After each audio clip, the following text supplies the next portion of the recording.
Ephesians chapter 6, verse 12. For we wrestle not against flesh and blood, but against principalities, against powers, against the rulers of the darkness of this world, and against spiritual wickedness in high places. And that's that phrase, the high places, or high place, or high places. Now, I like this. It's in the Bible 120 times. 12 is, and I'm sort of changing my view of that number. I had it as God's promise, which is still valid. God's promise is in the form of New Jerusalem with its 12 gates, 12 foundation stones with the 12 apostles' name written on them. The 12 gates have the 12 tribes' names written on them. And so anyway, I think that's still valid. But I'm also thinking of it in the realm of it being related to heavenly places. Okay? It's because of New Jerusalem and the 12 gates and the 12 foundation stones. Remember the woman in Revelation 12, she had a crown of 12 stars. She had the moon under her feet. She had the sun clothing her and so on. So she had all these heavenly symbols on her. And that number 12, I think, was part of that. When the Israelites were camped out in the wilderness, they always had to camp out in the exact same way. The tabernacle was always in the middle. It had to be always in the middle. This is a law that God gave. And then you had the camp divided up by tribes. You had Judah always to the east, and Dan was always at the north. And whenever they left, Judah always led everybody, and Dan had to take up the rear, which means that Dan and his tribe had to walk through the horse and cow manure that all of the other tribes dumped on the road and made them last.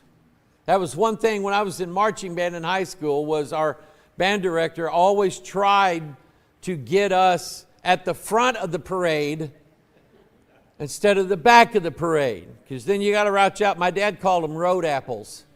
You got to watch out for road apples, okay? So anyway, with the 12 tribes placed that way, it's exactly the way Psalm 19 said. It makes the heavens as a tabernacle. And here's the tabernacle of God, and it's surrounded by these 12 constellations. Because God said He would make the Israelites as the stars of heaven. There it is. And so when I look at the camp of Israelites and I see those 12 tribes there, I see the 12 constellations, I see the 12 months of the year, and to me that means something. That tells me what it means, all right? When it comes to these high places, let's not limit them to just earthly high places. And I'll show you something tonight as we move along. Let's pray. Heavenly Father, I pray that you'd bless tonight. Bless the words that, Lord, give me the words that you would have me to say.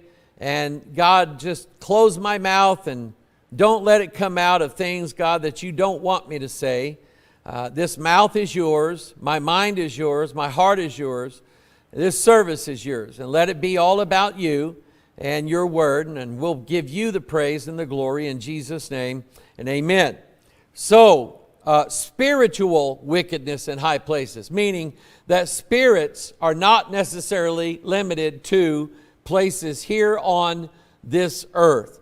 And I don't remember if I've asked this question before, but I will ask you here, and I will ask you online. And if you folks online, if you know my cell phone, I want to hear your answer, okay? Do you think it's possible, because we know that spirits inhabit the earth, they live here. Do you think it's possible that spirits, I would say evil spirits, could inhabit other heavenly places, other heavenly habitations. Jaden's giving me the okie dokie. He's up there going, he believes it. Okay? So anyway, like I say, if you know my number, and send me a little message, and there's about a minute delay on sermon audio. So actually, we could all get up and go get a drink of water and then come back, and then they'll be dinging in. All right.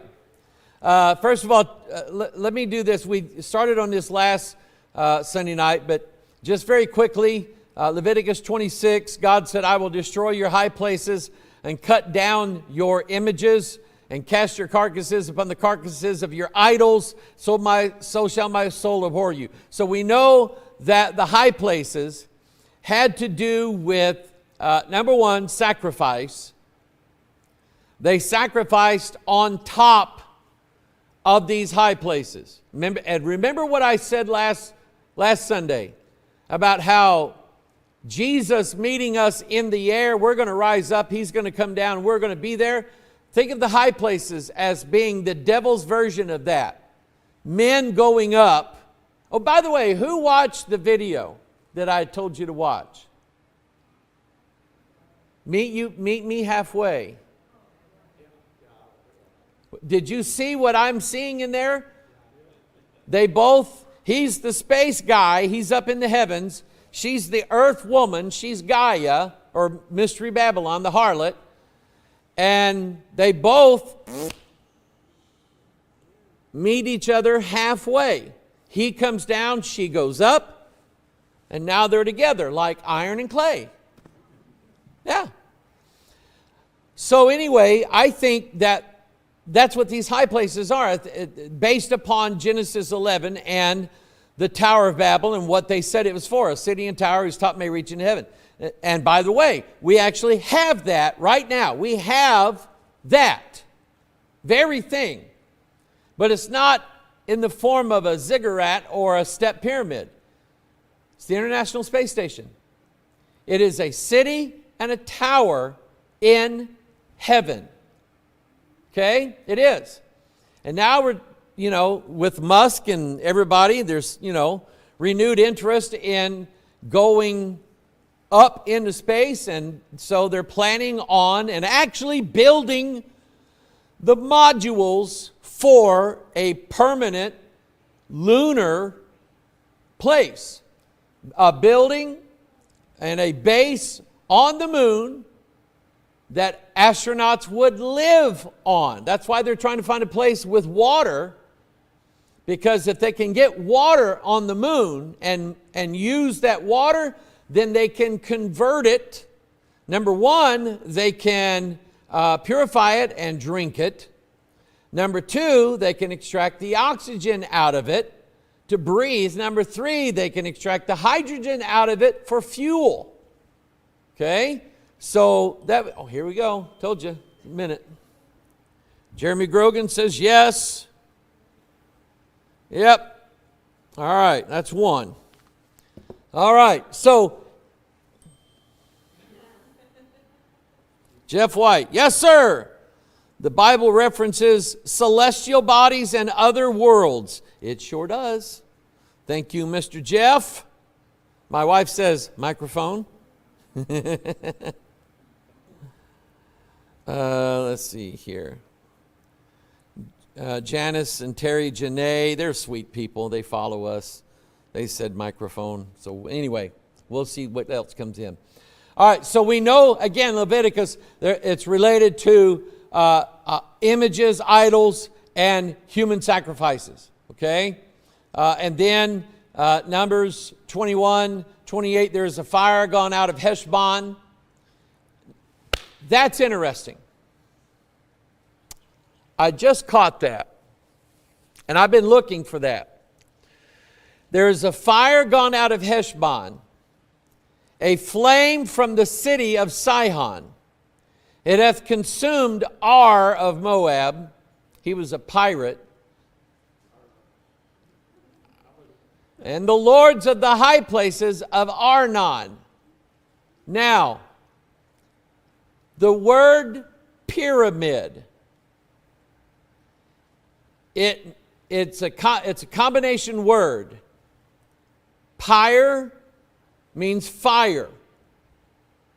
Amid, it means a fire in the midst, or let's say a fire, you can think of it two ways. A fire in the heart of the earth, which we know that's true. A fire in the midst of us, humans, okay? A burning fire. There is going to be an event that involves fire in the last days. 1 Peter, that's what it was all about. Every chapter was about the fiery trial, which is to try us all. And I think that fire comes in the form of angelic creatures, fiery creatures. It's interesting that Ezekiel describes some of what he saw in Ezekiel 1 as like fire. He also described it that way, where else? I just read this the other night. But anyway, fire basically is light. If you see, I watched some very, very interesting and very clear UFO videos this afternoon, and one of them was just lit up like a Christmas tree. But that's what fire is. Fire is light and it's energy. And there's a theory about how some of these craft work, is that they are manufacturing gravity, which to us is impossible, but they're manufacturing gravity, and when they initiate that on their ships, they naturally glow because of some kind of energy that they're using to generate that. And here's what's interesting to me about these UFOs. It seems to us that they do operate on the premise that they create a gravity field in the direction they want to go. So if you have this flying UFO thing, okay? It kind of looks like some of these. But anyway, let's say that this UFO wanted to go in this direction. It would turn and create a gravity field in front of it. When you have gravity, what does the gravity do to an object? Okay? So what is this object doing?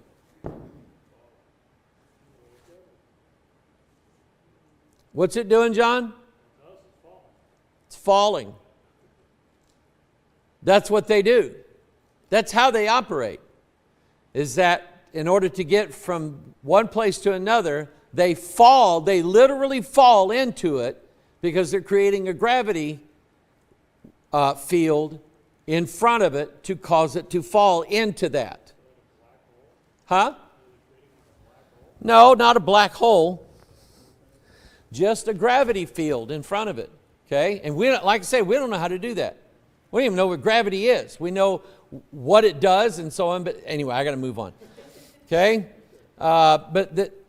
In number, like I say, number 21, he mentioned the fire and the flame of Sion. It consumed Ar and the lords of the high places. So the lords of the high places are these gods that are honored and worshiped on these high places.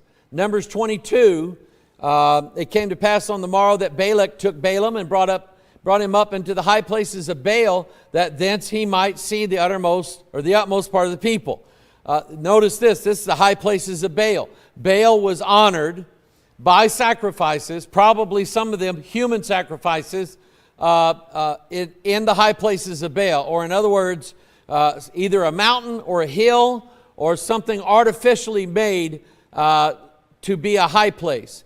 God said in Numbers 33 that he would, in verse 52, he would destroy all their pictures like their images, and destroy all their molten images, and quite pluck down all their high places. God hated them, and it's because He knew what happened there. He knew what kind of spiritual depravity happened up there. And just very quickly, I will say that number one, there was adulterous depravities done on top of these things, and then human sacrifices, probably one after the other, of people up there on top of these high places.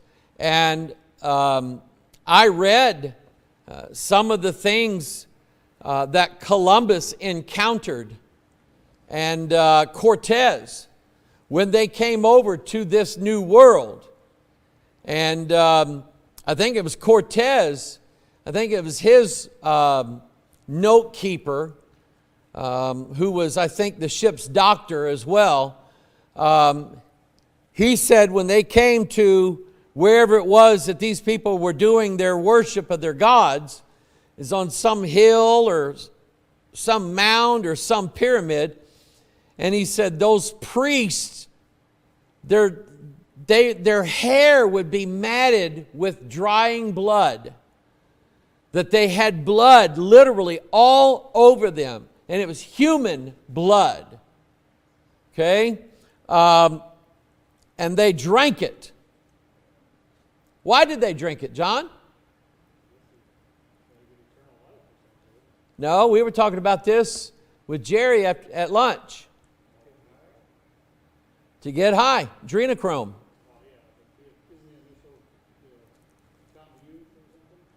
I don't know. I just know that it made them high because of the adrenochrome in it. Adrenochrome is real. Don't let anybody tell you it's not. It's a true deal. Aldous Huxley, who wrote, what did he write? He wrote the Doors of Perception, and he also wrote like a futuristic society where everything was perfect, A Brave New World. And he was microdosing LSD and writing all these nice little books. But he was talking about taking or drinking human blood or siphoning off the adrenaline, the adrenochrome that was in that human blood. And that is a real thing, okay? It's not just a conspiracy theory because of Trump. It is a real thing. And the Bible then tells you it's real. Blood makes you drunk, and there's a reason why God said don't drink it. It's got that person's life in it, literally their soul probably. But anyway, now, I mentioned these to you last week. So imagine on top of this pyramid here, this is in Chichen Itza. This is the Kukulkan pyramid. Kukul is like where we get birds make the sound of cuckoo, cuckoo. Okay, chickens and so on, they cuckoo, and that's where the word kukul means. And so Kukulkan would imply a feathered god of some kind. More than likely, Quetzalcoatl would be a plumed serpent or a feathered serpent. And what you have in the Bible is fiery flying serpents. Okay? But they would be honored in these high places. First of all, they would be molested. And then secondly, they would literally, while they were alive, these priests knew the art of reaching inside of them and pulling their heart out while they were still alive, looking at it. And I mean, disgusting things, okay? And this is what I was trying to show you last week. This happens at the solstices. Here's a better picture of it. You can literally see the serpent-like thing going down to the serpent's head. There's a daylight picture of it. But the sun has to be at a certain point in the sky so that it can hit these stones here, which would create the shadow. Now, we're supposed to believe that people who barely know what fire is, okay, and use very primitive tools, we're supposed to believe that they made all the calculations necessary to quarry all of these stones perfectly to fit together to make this imagery in honor of the serpent god who would come down to them from the heavens and then would later on ascend back up into the heavens. We're supposed to believe that, and I don't believe that. I believe that this technology was known by those giants that the Bible mentions. These are the temples then of these giants. And just a lot of evil things going on here. This is in just outside of Mexico City, I believe.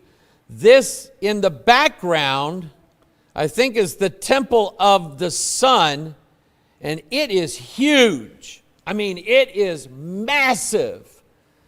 And again, they know that there are some things on the inside of this, but they speculate naturally that there are chambers inside of here that right now they have not discovered the way to get into them. Who knows, at some point that they might. But then they built all these other ones, 1, 2, 3, 4, 5, 6 of them, and just in this picture, these smaller step pyramids where fiery sacrifices would take place, and all kinds of other things in order to please their gods. Does anybody recognize that one? Yeah, that's Cahokia Mound right there. Okay, that in itself is a pretty wondrous sight. I mean, you got to go get a lot of dirt to mound that up that way. It probably at one point was higher than that, and it settled down over the years. But they would perform high place rituals on the top of those mounds. And years and years ago, about a year after I started pastoring here, right around 97, 98, somewhere around in there, there was an older couple that the man, I loved him to death. He was just he kind of reminded me of Sterling. He's real soft-spoken, a very industrious man. He made a good living for himself. He was I'd say he was half-breed Indian. And his wife, I grew up under in this church, but she caused some problems in the past when I was just a young boy. And then when I would bring up things like this, she got deeply offended. And it was because I was saying something about Native Americans and the things they were doing here when the first explorers came over here. And she would get just royally ticked off at me for saying something like that, because her husband's an Indian and I've never heard anything like that. You know, and she would do that in Sunday school. Brother Mike, I've never heard anything like what you're saying. I've never heard anything like that. I just don't think that's true. Well, she finally left. But anyway, Cahokia Mound's there. All around the world, for some reason, everybody's temples are the same.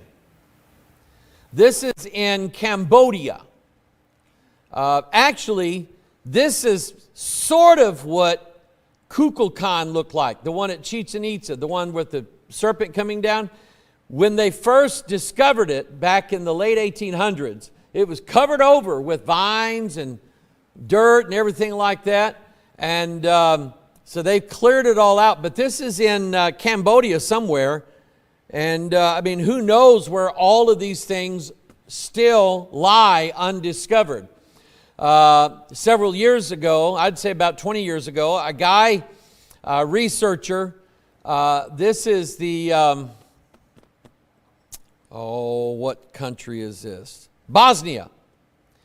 There was a Bosnian researcher that got to looking at this mountain next to this little city, this little village, and said, that looks like a pyramid. Well, he started doing some digging around the base of that, and he found stones laid out in a perfect angle going uphill. He has since found a series of tunnels that go underneath this. The picture you see on the far right, that is a computer image of what it would look like if all the vegetation was taken down. Okay? But even without that, I can clearly see three sides of a pyramid there. Okay? And like I said, with the fact that he's seen the layered stones that were quarried and put there on purpose, and the fact that he has found these tunnels, and there's an odd thing about these tunnels. And that is that the farther they go in, and they're clearing out just dirt, and stuff. The tunnels are there. They're not making the tunnels. They're just cleaning out debris and dirt and rocks and stuff like that. The farther they go, they realized that they don't need air pumped in from outside. They've got breathable air no matter how far they go, and they don't know where it's coming from. Breathable air. And he's had a lot of run-ins with the Bosnian archaeological government, whatever. Some government agency in Bosnia does not want him uncovering these things. I don't know why. But if this thing was totally uncovered, it would be the largest pyramid on the earth. And it is massive. Okay? China.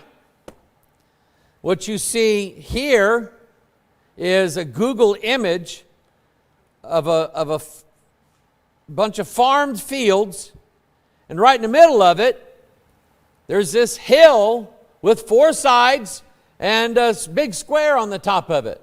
Well, the Chinese government, the communist government back years ago, decided they were going to try to cover it up and make it just look like a forested place. So they hired people to go and plant trees on it. But the dummies didn't know not to plant the trees in perfect rows, because that's what they were doing. So no one believes that, they just grew there like that. Okay? So anyway, but for some reason they wanted this hidden.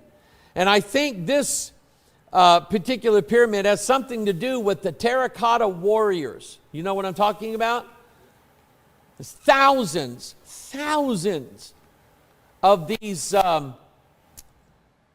statues of Chinese warriors. There was some sort of Chinese king that lived there, was buried there, and he made all of these statue warriors. Some of them have hands out like this, like they're holding spears, including horses and chariots for them. And the funny thing is, you know how, let's be honest, we look at Chinese people and say, they all look alike to me. I can't figure them out. Every one of those Chinese statues has a different face. There isn't a one that's like the other. And they're just like, this is weird, okay? A lot of things going on in this earth, okay? Now, The reason why I asked about could spirits, devils, inhabit higher places than the earth. Yes, I believe that. Okay? Now, this is two different pictures of Mars. Okay? Now, what I've just told you is a fact. Okay? So I'm not wrong about that. These are two different images that were taken of the planet Mars. Okay? Why would there be perfectly shaped, four-sided pyramids on Mars? Okay? That's the question. And who knows what the answer might be? Who knows? Okay? 1 Kings 11, turn there. This gives us a little bit of insight concerning these high places, what they're for. By the way, 64 cents yesterday at Mobil is all it took to fill this. The Cardinals scored 6 the day before. 64 cents for 90 ounces of, people call it poison. I'm poisoning my body, I guess. Deliciousness. That's right. No calories. No calories. Nothing. Just carbonated water and some flavoring. That's it. And Splenda. Do what?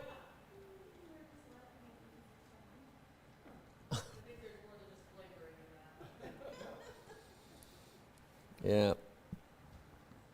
I've been a Splenda fan almost ever since it came out. I've been eating Splenda for most of my adult life, and I'm fine. I'm fine. 1 Kings 11, for it came to pass when Solomon was old, that his wives turned away his heart after other gods. Okay? And his heart was not perfect with the Lord his God. God allowed this for a reason, by the way. Solomon did retain his wisdom during this time. And God uses Solomon to tell all of us, especially us men, you can yield yourself over to your wives, to your women. You can, even in this country, you can go from bed to bed. You can call it your harem or whatever you want to call it. But you will never, ever find satisfaction in that. It will not happen. Lisa and I sometimes will watch Forensic Files, and I'm just amazed at the number of stupid people who kill their husband or their wife and then try to get away with it, because cops know the number one suspect in any marital death is the spouse. They did it. We just are going to figure out how. There's always a mistake that somebody makes, and it points right back to them. It may take 10 years, but eventually it'll catch up to them.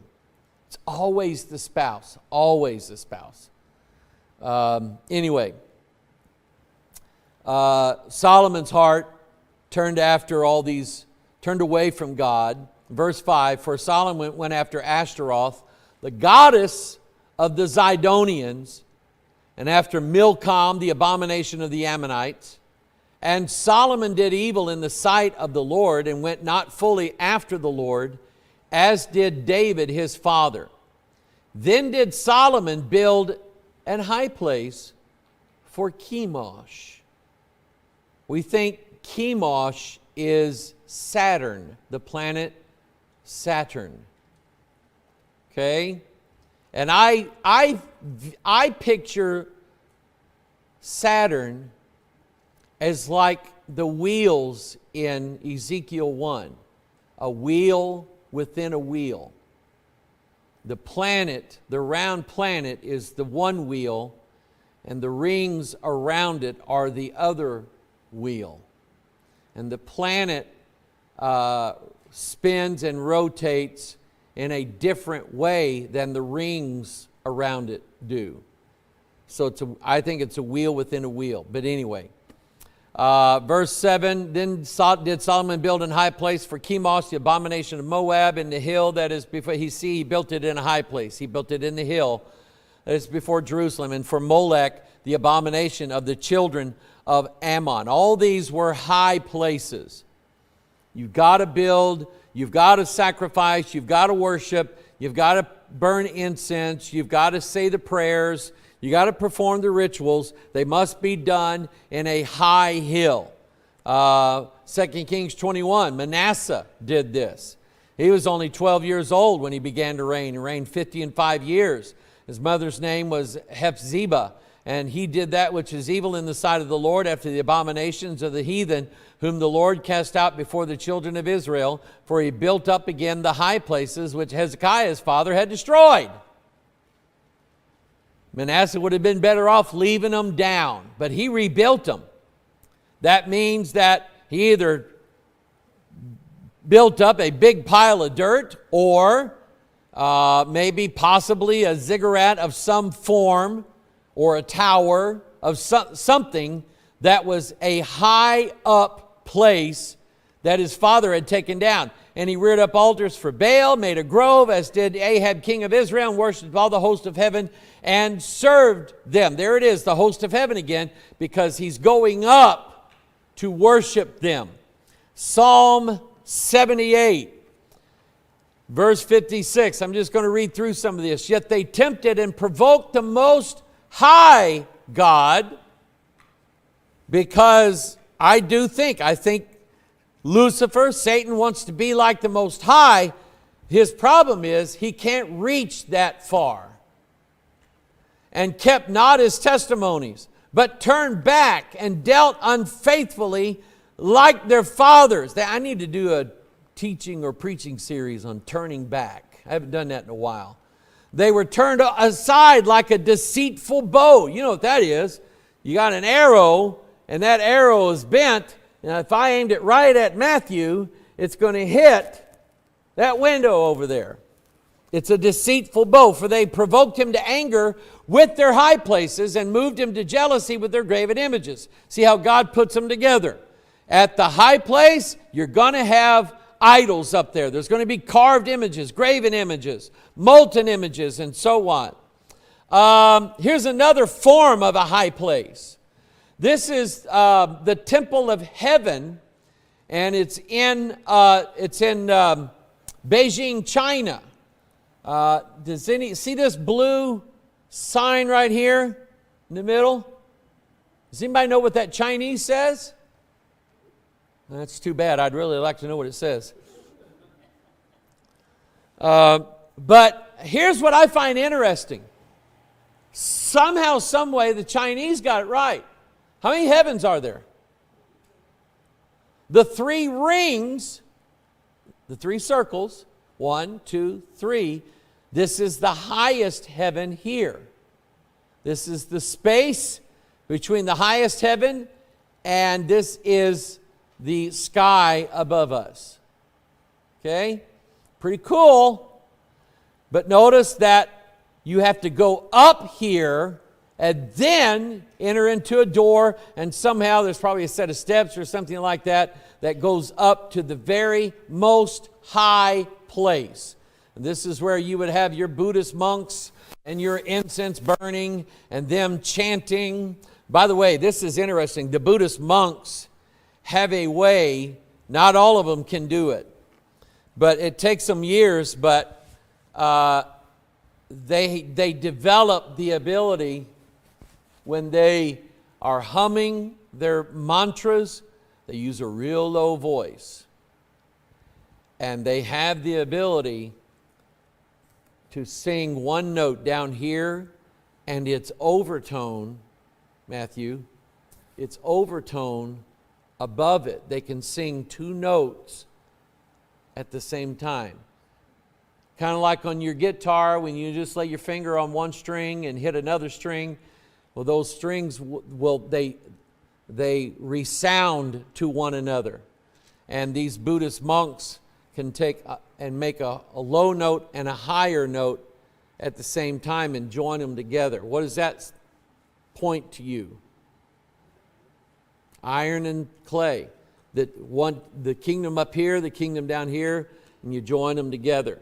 That's what that's all about. Okay? Proverbs 8 doth not, here's wisdom now. Wisdom stands where these high places are and says, don't be stupid.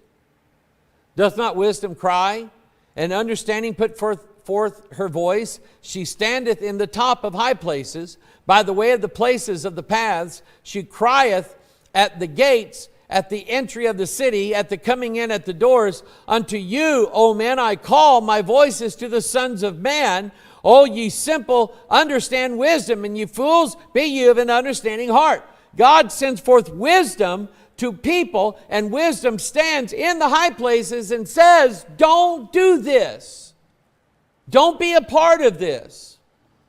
Come away from this, and I will give you blessings. Wisdom from God gives us blessings. Wisdom builds a house with 7 pillars. I think that's the Holy Spirit. Now, what's that, Chris? That's Turkana, Kenya.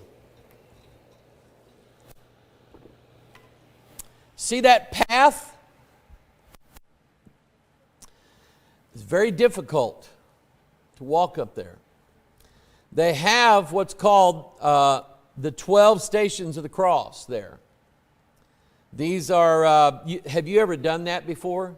Prayed the 12 stations? Have you done that? Okay. You stop at each one. What do you do? Light a candle?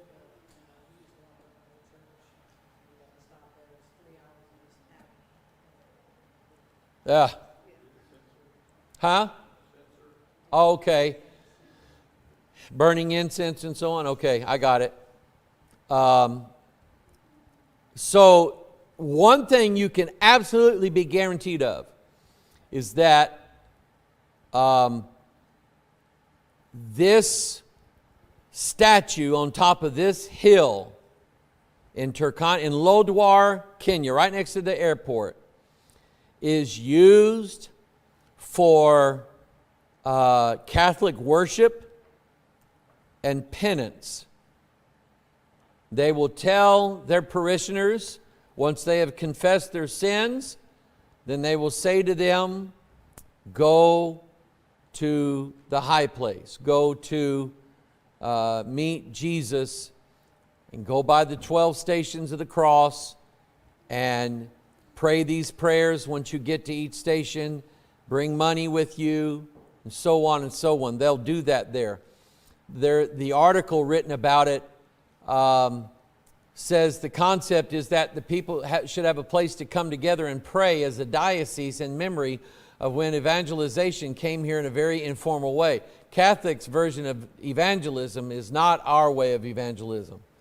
I had a Catholic priest talking to me one time. We was both at a funeral, and he said, you got all these people sending missionaries down to Central and South America. He said, we don't need missionaries down there. He said, we got churches all over the place down there. And I'm going, that's why we need missionaries down there. Anyway, the result is the story of how Jesus was detained, whipped, crucified, resurrected, and ascended to heaven, told in beautiful sculptures and inscriptions spread across Lodwar's most conspicuous hill. Apart from being a shrine, it is one of the town's key tourism attractions, receiving dozens of curious visitors every day. Entry is free. According to the priest, who is this guy, the hill on which the sanctuary sits was a favorite pastime joint for Kenya's founding president, Jomo Kenyatta, during his detention in Lodwar in the 1950s. Let me skip this paragraph. On its gate is the term Porta Saeli, means the gate to heaven. That's the gate to heaven. Okay? The climb up is punishing. But Father Akimana says it is reliving or relieving if you are a Christian, knowing that you are reliving the story that is the foundation of your faith. But the whole point is, it's to make you suffer the way Jesus suffered, and that way, because you are now suffering, you are relieving yourself of your own sins. That's the whole point of it right there. And I want to take it down. The children of Judah have done evil in my sight, saith the Lord. They have set their abominations in the house which is called by my name to pollute it. And they have built the high places of Tophet, which is in the valley of the son of Hinnom.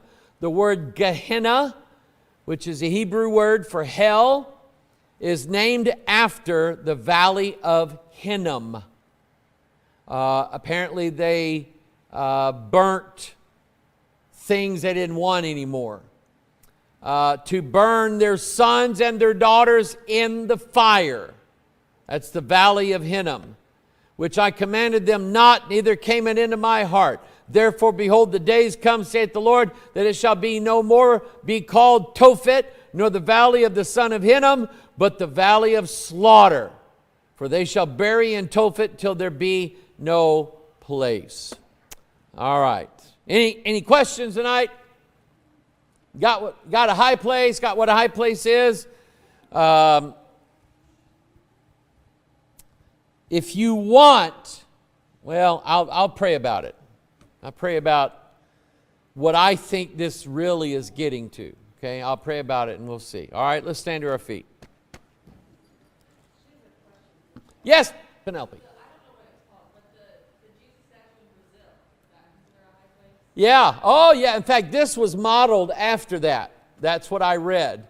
Was after the Catholics in Brazil put theirs up, they said, "Well, we want one too," and that's what they did. But that's a high place. There's one down in Eureka Springs, Arkansas. Because you remember that. We've been there before.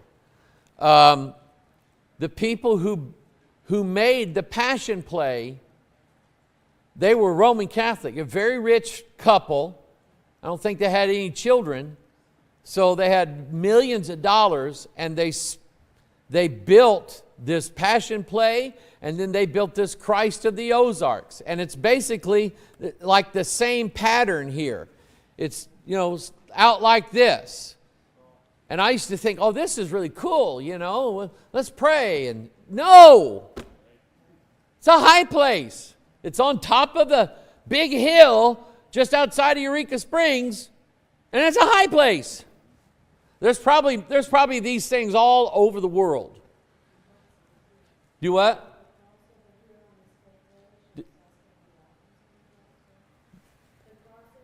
Yeah?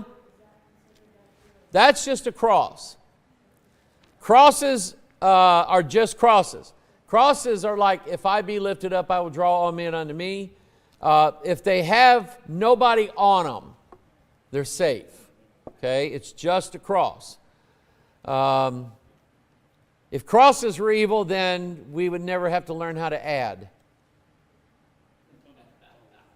Some of you will get that later.